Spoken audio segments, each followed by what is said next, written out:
Creo que rompí el motor. Creo, estoy casi seguro de eso.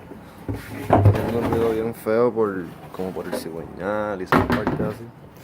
No estoy muy seguro si es eso. Pero aquí les voy a poner esto. Quiero que lo escuchen prendido.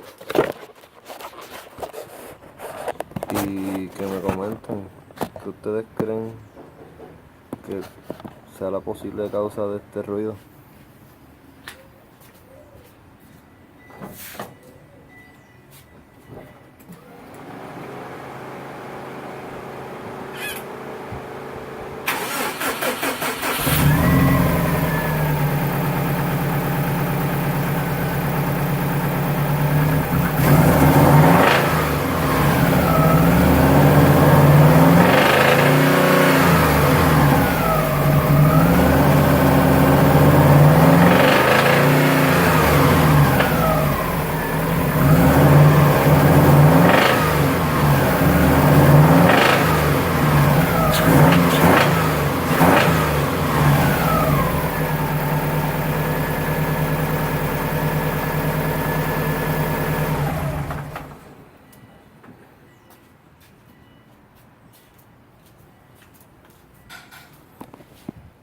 Ese es el ruido que hacen. No me gustaría que fuera un casquillo o algo así, pero pues ni modo.